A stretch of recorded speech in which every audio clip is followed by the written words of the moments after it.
In the middle of a group photo, she sneered. "Move out of the picture. Your face is ruining the aesthetic." I stepped out of frame and kept walking, got in my car, and drove away without looking back. Later that night, one of her friends texted me. "She's still crying." Hey viewers, before we move on to the video, please make sure to subscribe to the channel and hit the like button if you want to see more stories like this. Thanks. I didn't realize I was a ghost until I looked at her Instagram grid. We had been together for 3 years, living together for 2. If you scrolled back to 2023, I was there. There were selfies of us hiking, blurry photos of us eating tacos on a Tuesday, and captions that actually used my name. Mark. Mark made me soup. Mark fixed the sink. Date night with Mark. But if you scrolled up to the last 6 months, I had vanished. The transition was subtle at first. My face was replaced by her hand holding a latte. Then it was just her outfit. Then it was her, solo, posing in front of locations I had driven us to, eating dinners I had paid for, wearing jewelry I had bought for her birthday. The captions changed, too. Gone was date night with Mark, and in its place was the vague, aspirational word salad of the wannabe influencer. Chasing sunsets, manifesting abundance, soft life era. I wasn't her boyfriend anymore. I was her production crew. I paid the rent on our 2-bedroom apartment in the city, which she insisted we needed for the natural light. I paid the lease on the Audi she refused to drive because parallel parking gave her anxiety. I paid for the trips, the dinners, and the investments in her personal brand. In return, I was allowed to exist in the background, provided I didn't make too much noise or clutter up the frame of her daily vlog. Then came Julian. Elena met Julian at a content creator mixer I had encouraged her to go to because I thought it would be good for her to make friends. She came home glowing. Julian was a visionary. Julian understood the aesthetic. Julian was a photographer who shot exclusively on film because digital was too sterile. Julian was also unemployed, sleeping on a friend's couch, and had never offered to pay for a drink in his life. The first time I met him, he looked at me like I was a member of the catering staff. He was wearing oversized linen pants and enough silver rings to set off a metal detector. We were at a rooftop bar. My treat, of course. "So, Mark," Julian said, sipping the $18 craft cocktail I'd just put on my tab. "Elena says you work in logistics?" "Supply chain management," I said. He smirked, a little condescending tilt of the head. "Right. Corporate. Very stable. That's good. Elena needs stability so she can fly." Elena giggled. She actually giggled. She squeezed his arm, not mine. "He's so poetic, isn't he?" Mark is very left-brained.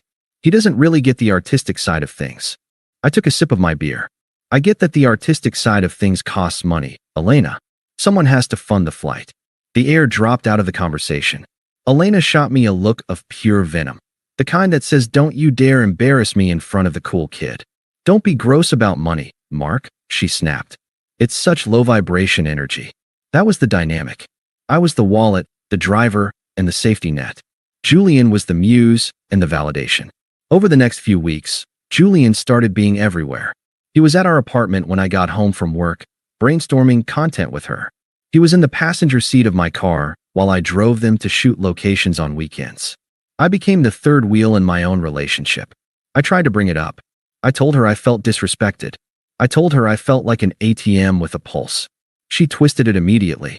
She told me I was insecure and jealous of her growth. She said Julian was gay, he wasn't, or asexual, he wasn't, or just like a brother, he definitely wasn't. She told me that if I loved her, I would support her dreams, and part of that dream was looking the part.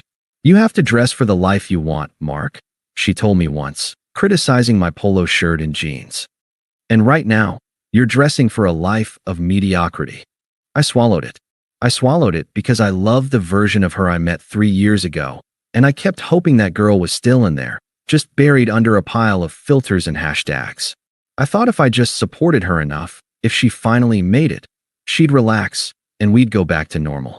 I was an idiot. The breaking point didn't happen in a scream. It happened on a Saturday in mid-July. Elena had been talking about the Solstice White Party for a month. It was an exclusive, invite-only event at a vineyard about 60 miles outside the city. It was the event of the summer. Everyone was going to be there, local influencers, brand reps, people she needed to impress. I need you to drive, she told me 3 days before. I want a drink, and Julian's license is suspended. Why is Julian coming? I asked, though I already knew the answer. Because he's shooting the content, Mark. God, why do you have to make everything a fight? Do you want to come or not? I should have said no. I should have stayed home, ordered a pizza, and changed the locks. But I wanted to see it. I think, subconsciously, I wanted to see how far she would push it. I wanted to see if there was any limit to the disrespect. I'll drive, I said. The day of the party, the temperature was 90 degrees. I wore a crisp white linen button-down and tailored beige chinos, exactly the dress code she had specified. I thought I looked good. When I walked into the living room, Elena and Julian were already there. They looked like they belonged on a magazine cover. She was in a flowing, backless white silk dress that probably cost more than my first car. Julian was wearing a white mesh shirt and wide-leg trousers that dragged on the floor. Elena looked me up and down. Her lip curled. "You're wearing that?" she asked. "It's white linen. Like you said. It looks corporate," Julian chimed in, adjusting his sunglasses indoors. "It's giving IT guy at a company retreat." Elena sighed, a heavy, dramatic exhale. "Whatever. We're late. Let's just go. But Mark, please try not to stand directly next to me when we get there until I check the lighting. I don't want to throw off the vibe." I didn't say a word. I grabbed the keys to the Audi. I carried her bag. I carried Julian's camera equipment bag because it was too heavy for him. The drive was an hour of torture. They sat in the back. I was the chauffeur. They laughed about inside jokes, gossiped about people I didn't know, and critiqued the Instagram feeds of their friends. Not once did Elena ask me how my week was. Not once did she touch my shoulder or look at me in the rearview mirror with anything other than impatience. We arrived at the vineyard. It was beautiful. Rolling hills, white tents, expensive cars lining the gravel drive. I parked the car. I got out and opened the door for her. She didn't say thank you. She stepped out, adjusted her dress, and immediately turned to Julian. "The light is perfect right now," she said, grabbing Julian's arm. "Let's go to the main entrance before it gets crowded." They walked ahead. I followed, holding her purse and Julian's backup lens. We made our way to the step and repeat, a massive floral wall set up specifically for photos. There was a line of people waiting. When it was our turn, Elena handed her phone to the professional photographer hired for the event. "Okay, Julian, get in here," she squealed. Julian slid in next to her. They posed. Blue steel. Pouty lips. Laughing candidly at nothing. Flash, flash, flash. Then, the photographer looked at me. "Does the gentleman want to join?" Elena hesitated. I saw the calculation in her eyes. She looked at Julian, then at me. "Sure," she said, her voice tight. "Come on, Mark." I stepped in. I stood next to her, putting my arm around her waist. The waist of the woman I had lived with for 2 years, the woman whose rent I paid. I smiled. Elena stiffened. She leaned away from me, towards Julian. The photographer raised the camera. "Wait," Elena said, her voice sharp. She held up a hand. She turned to me. There was no warmth in her eyes. No love. Just cold, filtered vanity. "Mark, can you actually move?" she said, loud enough for the 10 people in line behind us to hear. "You're crowding the shot." "I'm just standing next to you," I said calmly. She rolled her eyes. "Yeah, and it looks cluttered. The aesthetic is ethereal, and you look stiff. Just move out of the picture. Your face is ruining the aesthetic. Just stand behind the camera, okay? You can hold my purse." Julian snickered. A hand covered his mouth, but I saw the smile. The people in line shifted uncomfortably. I looked at her, really looked at her. I saw the heavy makeup settling into the lines of her face. I saw the desperation to be liked by strangers. I saw the absolute hollowness of a woman who would humiliate her partner for 40 likes on an app. "You want me out of the picture?" I asked. My voice was steady. "Yes, Mark. God. Just go." She waved her hand at me, a shooing motion, like I was a stray dog. Something inside me clicked. It wasn't anger. It was the sound of a heavy chain finally snapping. "Okay," I said. I stepped out of the frame. "Finally," she muttered, turning back to the camera and putting on her fake smile. "Okay, Julian, ready?" I didn't go behind the camera. I didn't take her purse. I set the bag down on the grass next to the photographer's foot, and I just kept walking. I walked through the garden, past the bubbling fountains and the tables set with expensive crystal. I didn't run. I didn't stomp. I walked with the brisk, purposeful stride of a man who had realized he was at the wrong meeting. I reached the valet stand at the front of the estate. The kid behind the podium looked up, surprised. The party had barely started. Nobody was leaving yet. "Leaving so soon, sir?" he asked, taking my ticket. "Yeah," I said, handing him a $20 bill. "Emergency. Can you get it quick?" He jogged off. I stood there, checking my pockets. Wallet, phone, keys to the apartment. I had everything that mattered. 2 minutes later, my Audi pulled up. I slid into the driver's seat. The leather was still warm. I adjusted the mirror. In the reflection, I could see the distant white tints of the party. I imagined Elena still standing there, smiling for the camera, tilting her chin down, unaware that her ride home, and her bankroll, was currently putting the car in drive. I pulled out onto the main road. The moment the tires hit the asphalt, I waited for the wave of sadness. I waited for the heartbreak. I waited for the panic of, "Oh my God, I just left my girlfriend at a winery." But it didn't come. Instead, I felt a physical sensation in my chest that I hadn't felt in 2 years. It was like a heavy, wet wool coat had been lifted off my shoulders. I took a deep breath. The air conditioning blasted cold, clean air into my face. I turned on the radio. Not the top 40 pop station Elena insisted on listening to because it keeps the energy up. I put on a podcast about economics. It was dry, boring, and absolutely silent about vibes. It was paradise. I was 40 minutes into the drive, cruising down the highway, when my phone buzzed against the center console. Then it buzzed again. Then a third time. I glanced at the screen. 3 missed calls. Elena, 1 text message. Elena, I didn't answer. I didn't even unlock the phone. I knew exactly what was happening. The photo shoot was over. They had moved to the bar. She had reached for her clutch to buy a round of drinks for her new friends. Or maybe she had just realized I wasn't holding her purse anymore. I kept driving. 10 minutes later, the texts escalated. "Elena, where are you? Elena, stop joking around, come back.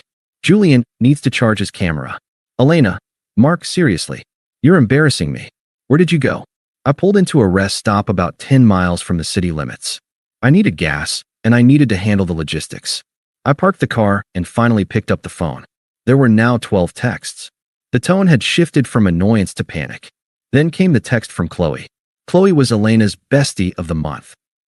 She was the one who enabled everything, always whispering in Elena's ear that she deserved more, that she was a star. "Qley, where the hell are you? Elena is crying. You ruined the whole vibe. Come back and pick us up right now." I stared at the words. Elena is crying. A week ago, that sentence would have made me turn the car around. I would have apologized. I would have begged for forgiveness. I would have driven back at 90 miles per hour to dry her tears.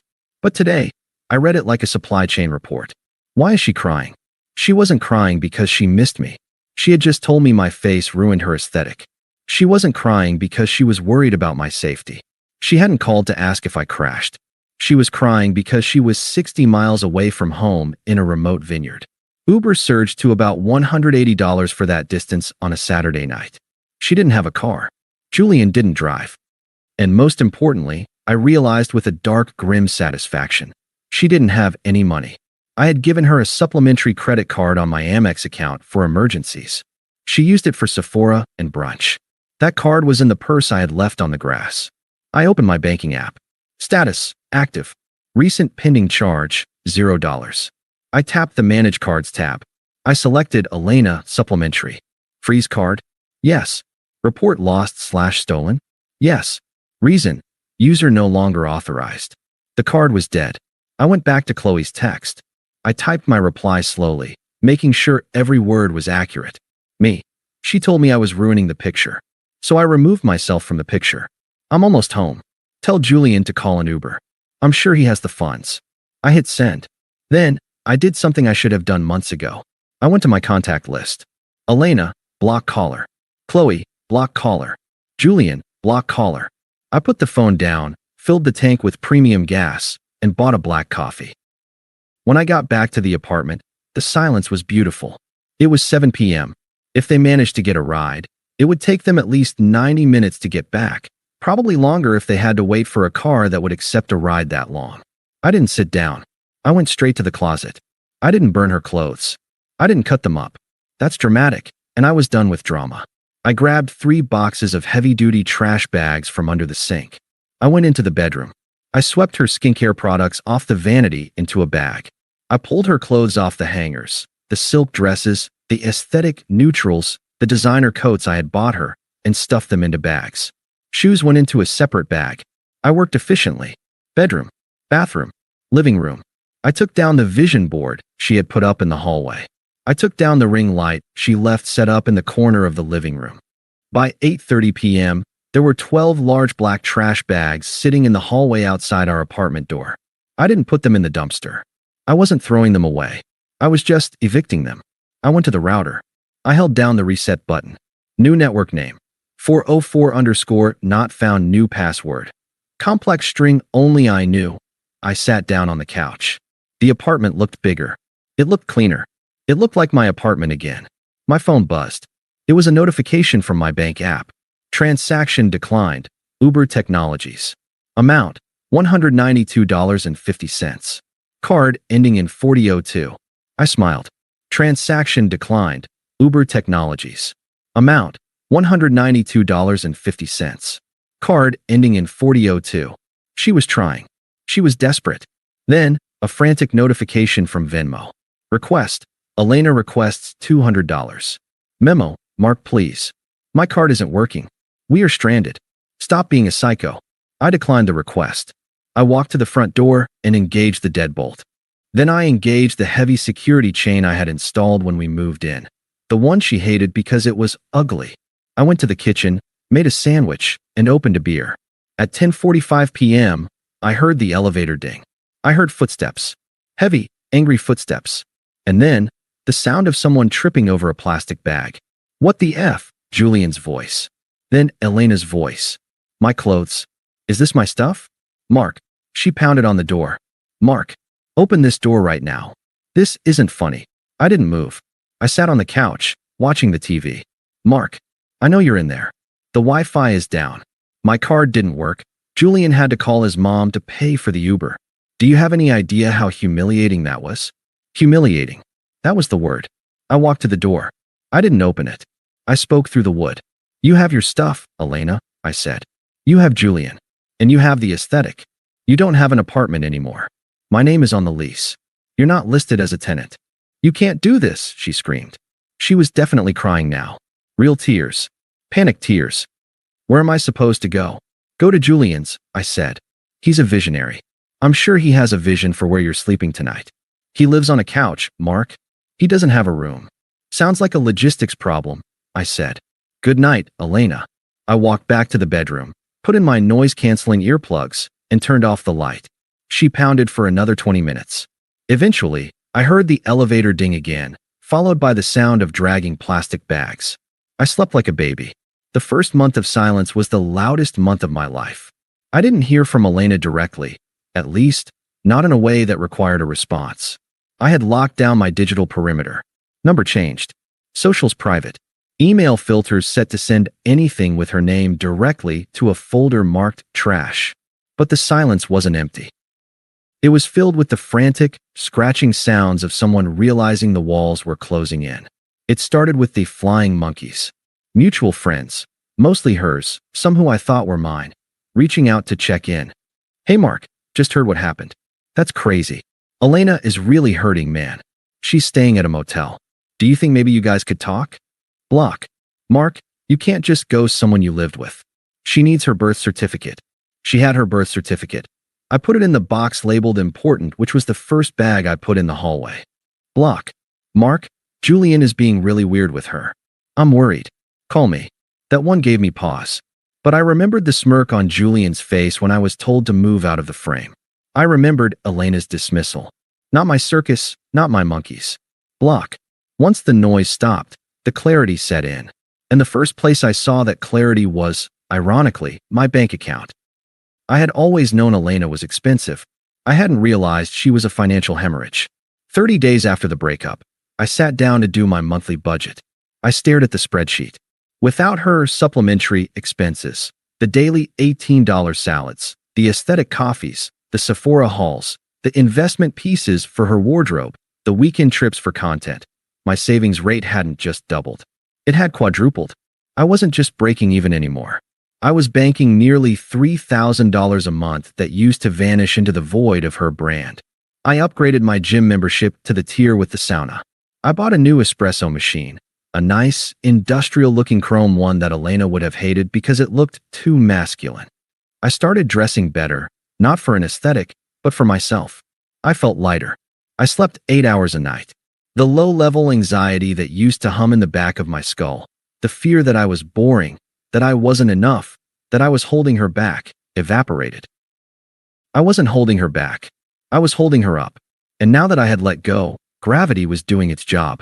3 months passed. I was at a coffee shop near my office, reading a book, when I ran into Sarah. Sarah was one of the few friends of Elena's who had a real job, nursing, and had always treated me with respect. I tried to duck behind my book, but she saw me. "Mark." I lowered the book. "Hey, Sarah." She looked at me, surprised. "Wow, you look great."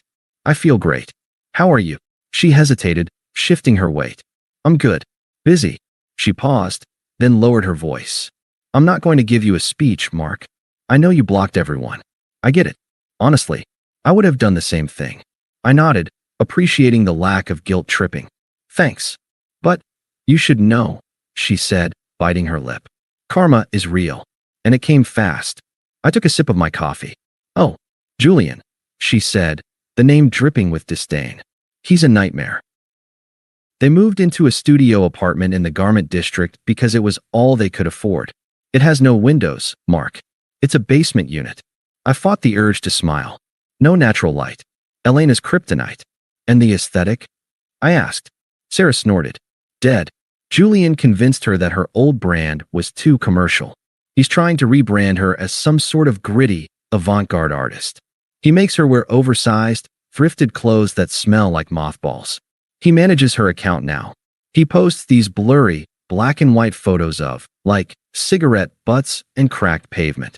"Let me guess," I said. "Her followers hate it." "She lost 10,000 followers in 2 months, Sarah said. "The brand's dropped her. She's not an influencer anymore, Mark. She's Julian's assistant. She's working double shifts at a diner to pay for his film developing costs because he refuses to get a capitalist slave job." I looked out the window at the sunny street. I thought about the girl who sneered at me for ruining a photo. I thought about the entitlement. "She cries a lot," Sarah added quietly. "She told me she didn't realize how much you did until the electricity got cut off last week." "She didn't miss me," I said firmly. "She missed the electricity." Sarah looked at me for a long moment, then nodded. "Yeah, you're probably right." I walked away from that conversation feeling bulletproof. I continued to thrive. I got a promotion at work, senior logistics manager. It came with a raise and a transfer to the downtown branch. I started looking for a condo, a place I owned. No renting, no roommates. I was viewing a unit, a sleek, modern loft with floor-to-ceiling windows overlooking the skyline, when my phone buzzed in my pocket. It wasn't a text. It was a voicemail, from a blocked number. I usually deleted them without listening, but something made me pause. I stood on the balcony of what was about to be my new home, looking out at the city lights, and I pressed play. "Mark? It's me. I know you blocked me. I'm calling from a payphone. Are those even a thing anymore?" God. A wet, jagged inhale. She was crying, but it wasn't the tantrum crying of the vineyard. It sounded exhausted. Broken. "I made a mistake. A huge mistake. He's crazy, Mark. He sold my camera. He sold the camera you bought me.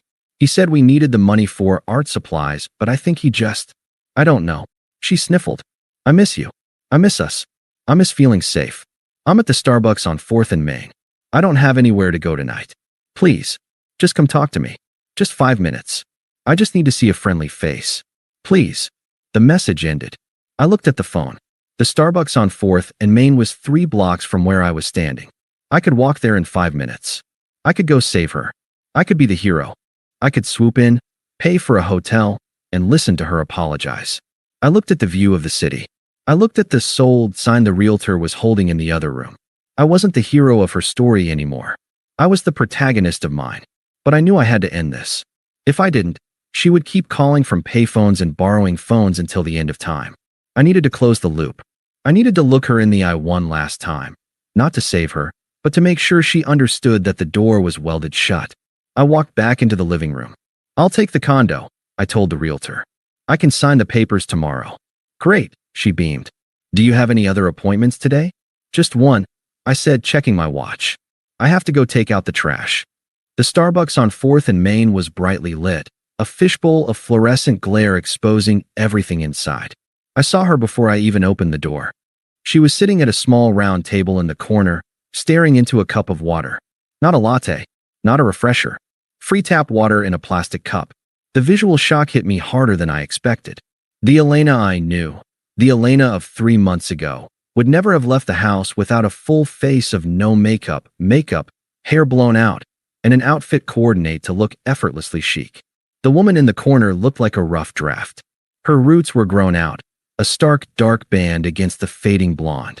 She was wearing an oversized, shapeless gray sweater that I recognized as one of mine. She must have dug out of the trash bags I left in the hallway. It was stained. Her nails, usually impeccable acrylic claws, were bare and bitten down. She looked tired. Not sleepy girl aesthetic tired. Real, poverty-level exhaustion. I walked in. The bell above the door chimed. She looked up. When she saw me, her face crumbled. It was a mix of relief and shame that contorted her features into something painful to watch. Mark, she breathed. She stood up, knocking the table with her hip. Water sloshed over the rim of the cup. She moved to hug me. I didn't step forward. I didn't open my arms. I stayed exactly where I was, just inside the door, creating a wall of invisible glass between us. She stopped, sensing the temperature drop. Her arms fell to her sides. You came, she said, her voice cracking. I didn't think you would. I was in the neighborhood, I said. My voice was calm, conversational. Closing on a condo. Her eyes widened. A condo? You bought a place. Downtown. Floor-to-ceiling windows. Great light. The irony landed. She flinched. That sounds amazing. You always wanted that. I did, I said. So you called. You have 5 minutes. She swallowed hard, looking around to see if anyone was watching. Mark, please. Can we sit? People are staring. Let them stare, I said. I thought you liked an audience. She looked down at her scuffed boots. Don't be cruel. Please. I know I deserve it, but I'm drowning, Mark. Julian he's a monster. He gaslit me. He used me for the apartment, for the money. He even pawned my jewelry. He sounds like a bad investment, I said. He was a mistake. She stepped closer, her eyes desperate, searching mine for a flicker of the man who used to pay her rent. I was confused. I got caught up in the hype. But losing you, it woke me up. I miss us. I miss Sunday mornings. I miss you cooking. I miss having a partner who actually cares about me. She reached out and touched my arm. Her hand felt cold. I can fix this, she whispered. I've changed. I'm done with the influencer stuff. I just want to be with you. We can start over. I can move into the new place, and I'll get a real job, and I looked at her hand on my sleeve. The sleeve of a tailored cashmere coat she had never seen before. I gently, but firmly, removed her hand. No, I said. Mark, Elena, stop. I looked her in the eye. You don't miss me. You miss the safety. You miss the infrastructure. You burned the bridge, and now that you're cold, you want to come back to the fire. That's not love. That's survival. It is love, she insisted, tears spilling over now, cutting tracks through the grime on her cheeks. We looked so good together, Mark. We were a team. We fit. I laughed. It was a short, dry sound. We fit. I repeated. I took a half step back, looking her up and down, mirroring the exact way she had looked at me at the winery. I let my gaze linger on the stained sweater, the messy hair, the desperate posture. Look at us, Elena, I said softly. I gestured to myself, clean, successful, calm. Then I gestured to her, chaotic, broken, frantic. I'm moving into a new phase of my life, I said, using the words she had once used to justify Julian. I'm curating a life of peace, stability, integrity. I leaned in closer, dropping my voice so only she could hear the final edit. And to be honest, you just don't fit the aesthetic anymore. Her mouth opened, but no sound came out. The echo of her own superficial cruelty bounced back and hit her square in the chest. She stood there, stunned, realizing that the weapon she had used against me had been turned around. Mark, she whispered, horrified. Good luck, Elena, I said. I hear the diner is hiring for the night shift. I turned around. Mark, You can't just leave me here, she shrieked, her voice rising to that familiar, demanding pitch. I have nowhere to go. Mark. I pushed open the door and stepped out into the cool evening air. I didn't look back. Not at the window. Not at her reflection in the glass. I walked down the street toward my new life, and for the first time in 3 years, the picture was perfect. Thanks for watching. Make sure to subscribe to the channel and hit the like button. What do you think about this story? Share it in the comments.